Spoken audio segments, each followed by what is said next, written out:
Meus amados irmãos, a paz de nosso Senhor e Salvador Jesus Cristo, que o Deus eterno possa estar derramando das suas copiosas bênçãos sobre a sua vida, a sua família, sobre o seu lar, como chuva no inverno que cai para regar a terra, assim esteja regando a tua vida. Eu me chamo Pastor Ezequiel Pereira e é um prazer enorme estar trazendo mais um devocional da família.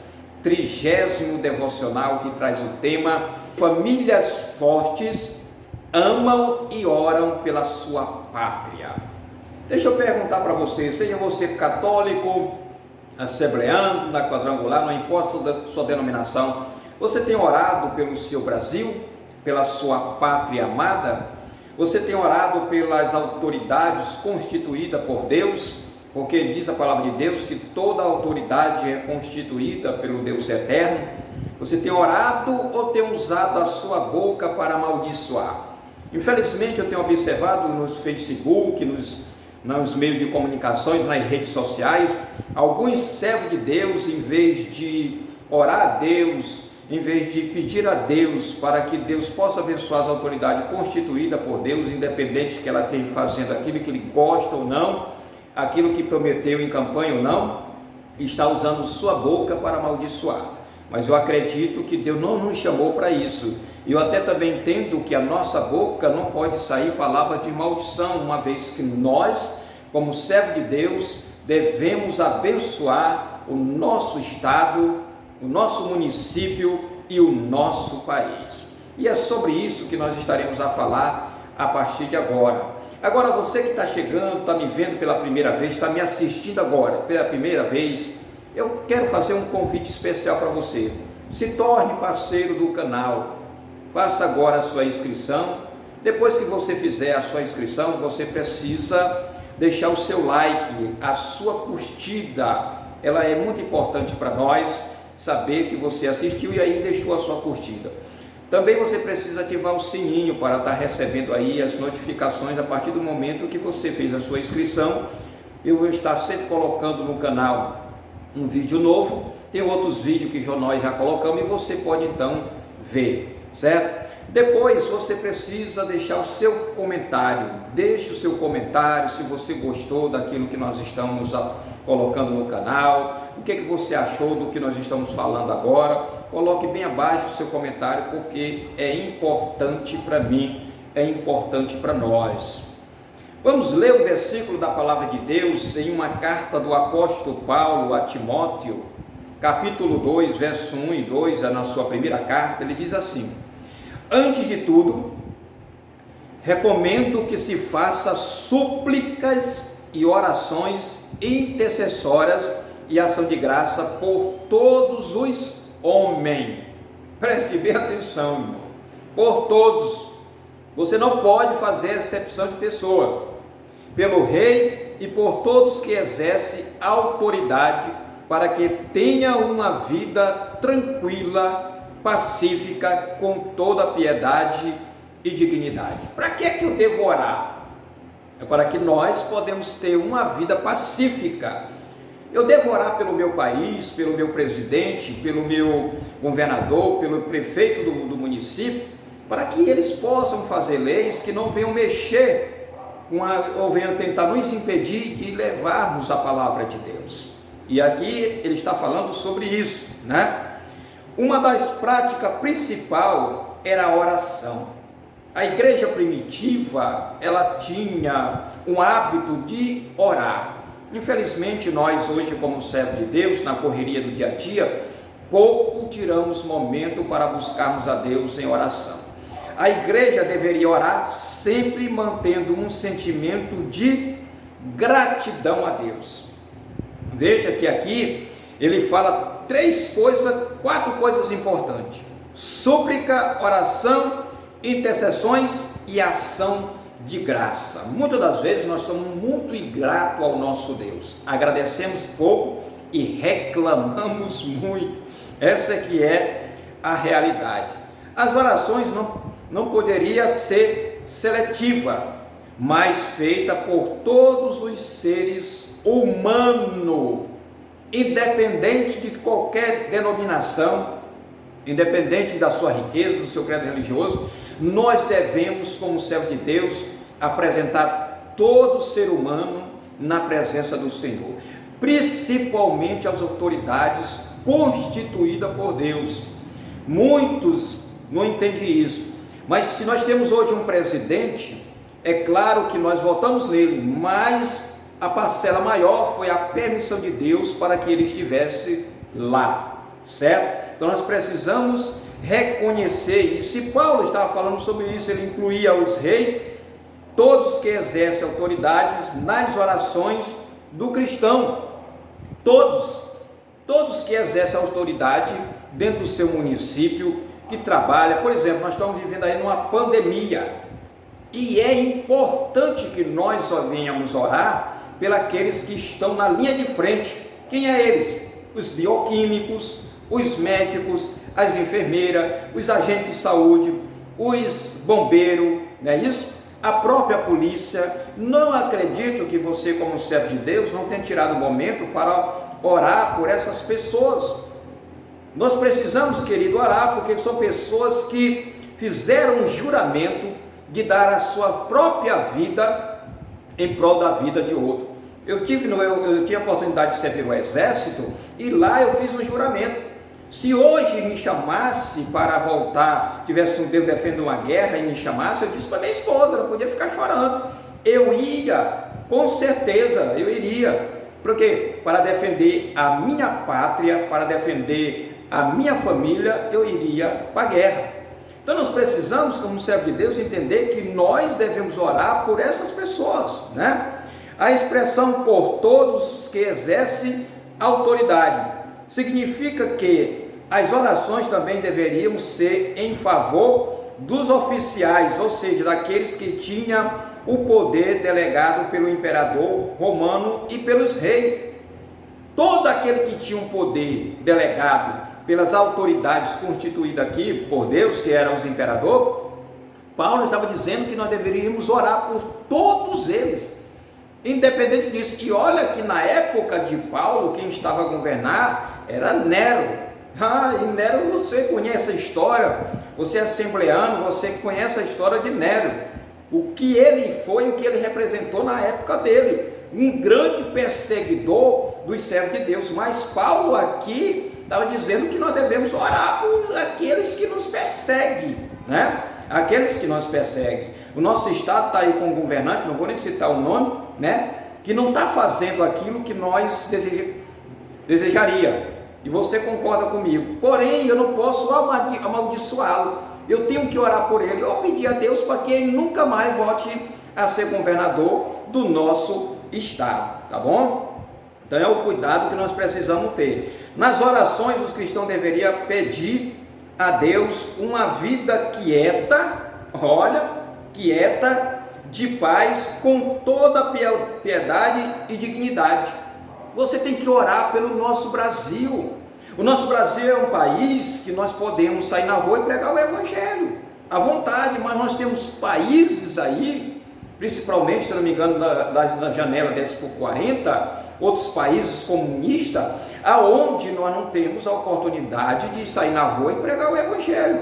E você tem orado e agradecido a Deus por estar num país que você pode sair na rua com a caixa purificada e pregar o Evangelho? Ou não? É isso que nós devemos fazer. A ideia do pedido era por uma sociedade pacífica, sem rebelião. Olha aí, nós temos que orar, e eu vou falar sobre isso mais na frente. Nós temos que orar para que haja paz dentro do meu município. Eu tenho que orar para que não tenha ladrão, não tenha maconheiro. Eu tenho que orar, meu irmão, para que haja paz. Se tem ladrão, vai ter paz dentro do teu município, na rua onde você mora? Então você tem que orar a Deus, agradecer a Deus pelas autoridades, para que elas possam, né, estar aí lutando para trazer a paz para nós. Estabilidade, né? Orar pela estabilidade para que não haja confusão social. Agora, querido, nós precisamos entender o que é orar. Eu procurei em algum dicionário bíblico e um diz o seguinte: oração é o meio que Deus proveu ao homem a fim de que este viesse a estabelecer um relacionamento de comunhão contínua com Ele, né? Tanto mais o cristão ora com fé em Deus, mais desenvolve uma comunhão e submissão com o seu Criador.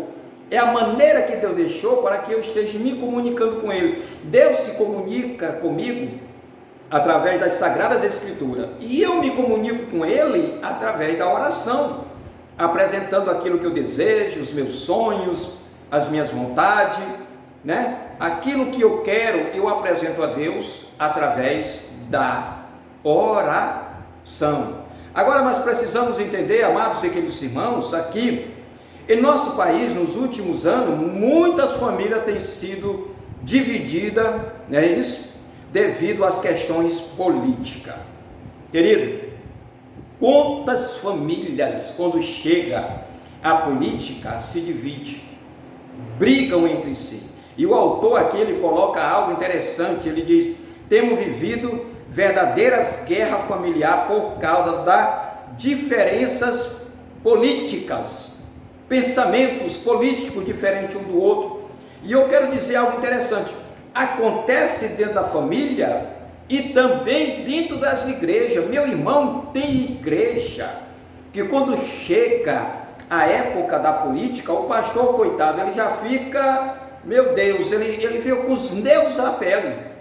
Se ele for um homem de Deus que não é vendido, que não se vende, que é correto, ele fica com o nervo à flor das peles, porque a igreja se divide. Uma diz que é de B, uma parte da igreja, a outra diz que é de A. Aí fica se degradando entre irmãos.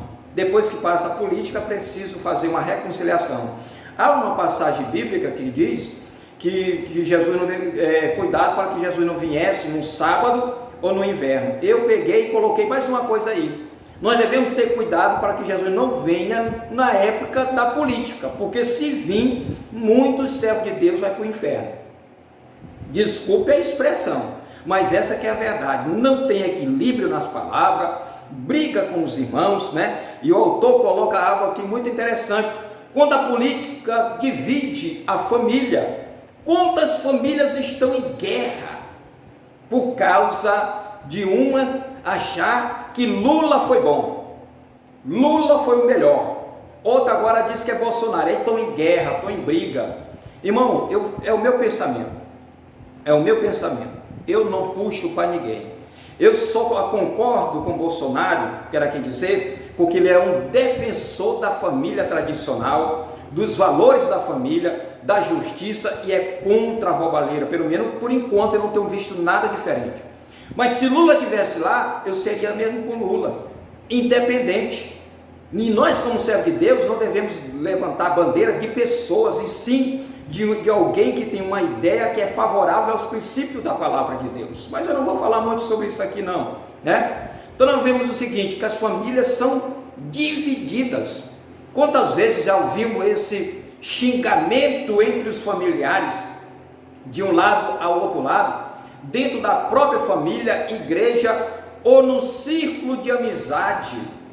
Eu já vi amigos ficarem mal, irmãos ficarem mal, meu Deus do céu, irmão da igreja, de não sentar perto do outro com raiva, indignado porque ele não votou naquele que ele votou. Todos nós temos o direito de votar em quem quiser, meu irmão. Respeite o direito do outro, pelo amor de Deus.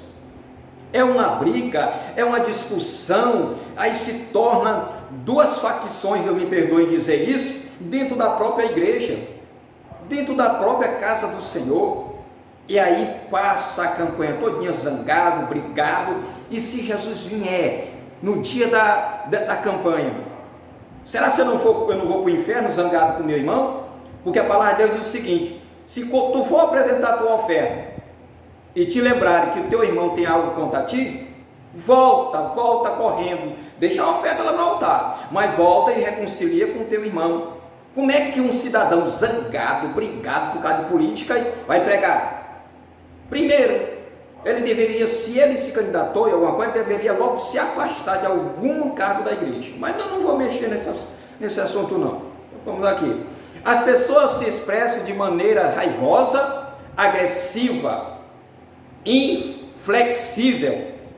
Tem gente que fica vermelho por causa de política, brigam por causa de política. Em certas circunstâncias, aqueles que eram tão caros num relacionamento de longa data se afastam com sentimento de raiva, ira e ódio um do outro.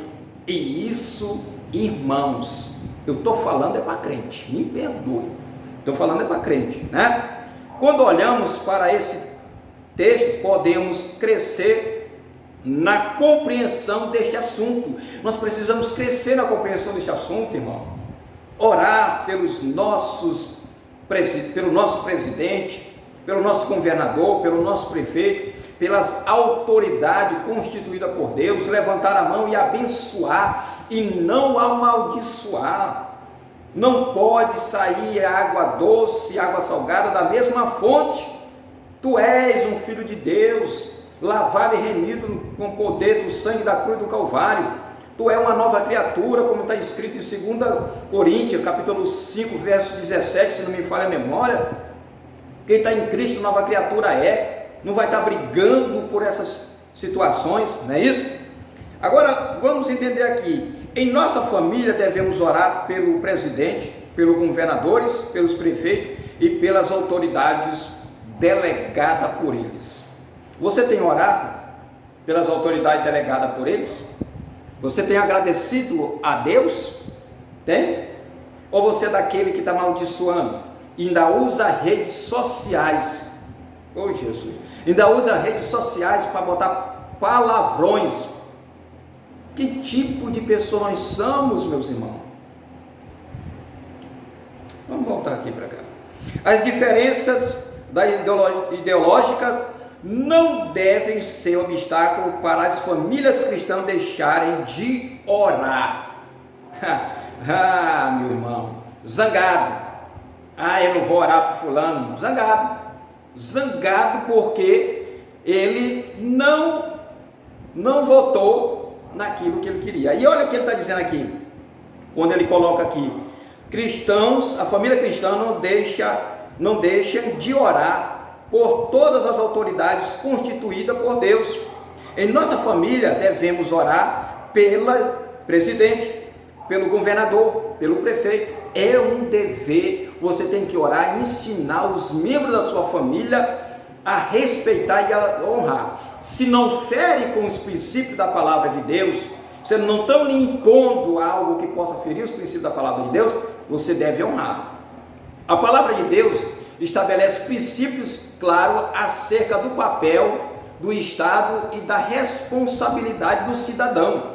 Lembre-se que nós temos duas cidadanias, eu falei no vídeo passado sobre isso, uma cidadania celestial e uma terrena, e todas elas nós temos deveres de respeitar as autoridades constituídas por Deus, né? Aí é Estado e da responsabilidade do cidadão, a fim de que haja ordem e progresso na sociedade. O que está escrito na bandeira nacional? Ordem e progresso. Não há como ter progresso se não tiver ordem. Se o país está em desordem, você não ora, você se omite a orar, existe um pecado de omissão, meu irmão. Se você pode fazer o bem e não faz, você está pecando contra Deus, né? Olha o que diz em Romanos, capítulo 13, verso 1 e 2. Todos devem sujeitar-se a autoridades superiores, porquanto não há autoridade que não venha de Deus. Toda autoridade só existe porque vem de Deus. E as que existem foram ordenadas por Ele. Foi Deus que colocou lá.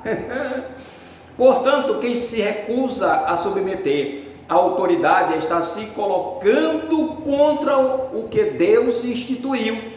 E aquilo que assim procede, aquele que assim procede, traz condenação sobre si mesmo. Tem muita gente aí pegando condenação, atraindo maldição para a sua vida, porque não está assumindo uma postura de verdadeiro servo de Deus. As autoridades não podem domesticar a consciência do cidadão, nem desrespeitar a sua fé. Claro que não, foi o que eu falei antes. Não está desrespeitando a sua fé, honre ele. Você se submeta a ele. Agora, no momento que vai desrespeitar, nós temos que ser fortes, porque nós temos princípio e que nos rege é a palavra de Deus, né? Nossa sujeição à autoridade não é submissão servil, escravizada. Não, nós temos a mente de Cristo, fomos chamados para a liberdade, temos a mente de Cristo. A relação entre a igreja e o Estado deve ser de respeito e não de subserviência. Deus não é Deus de confusão e nem aprova a anarquia. Deus instituiu a família, a igreja e o Estado para que haja ordem na terra e justiça entre os homens. É isso, meu amado. E agora, para nós findar, a Escritura nos convoca a orar pela pátria. A Escritura, a Bíblia Sagrada, né? Tanto no Antigo Testamento como no Novo Testamento. Eu trouxe um versículo do Novo Testamento. Esta prática deve fazer parte da nossa vida de adoração a Deus. Tem que ser uma prática cotidiana. Te ajoelhou, agradeça a Deus pelo país onde tu nasceu, pela família onde tu nasceu, o bairro onde tu está morando. Se não gostar do bairro, não vai para outro lugar. Mas não amaldiçoa ninguém, não traz palavras pejorativas para ninguém, né? Orar pelo governador é de fundamental importância para nós, enquanto a igreja, e para a sociedade que é abençoada por conta disso. Você está abençoando a sociedade, abençoando as autoridades. No livro de Jeremias, olha o que ele diz. Jeremias capítulo 29, versículo 7. Busque a prosperidade da cidade para a qual eu o desportei. Busque a prosperidade da cidade e ore ao Senhor em favor dela, porque a prosperidade de vocês depende da prosperidade dela. Essa daqui é de matar a gente. A minha prosperidade depende da prosperidade. A minha paz, aliás, a minha prosperidade depende da prosperidade do país que eu moro. A minha paz depende também da paz do país que eu moro. Eu não posso, meu querido, pegar minha boca e amaldiçoar o presidente. Vou orar para ele sair, se ele não estiver fazendo certo. Vem mais 4 anos, vamos orar para que Deus coloque um homem compromissado com Deus. Não xingue ninguém. Tem alguém que aí que na rede social, que eu sei que o Lula teve, eu não quero falar de política aqui, né? Fez muita coisa errada, aí fica xingando, botando palavras feias. Não faça isso, mesmo que ele já saiu. Nós não fomos chamados para amaldiçoar ninguém. Deus nos constituiu como sacerdote, como pastores, como servo de Deus, para abençoar. Use a sua boca para isso. Amém? Que Deus em Cristo nos abençoe. Que Deus em Cristo nos guarde. Em nome de Jesus. Obrigado, Jesus.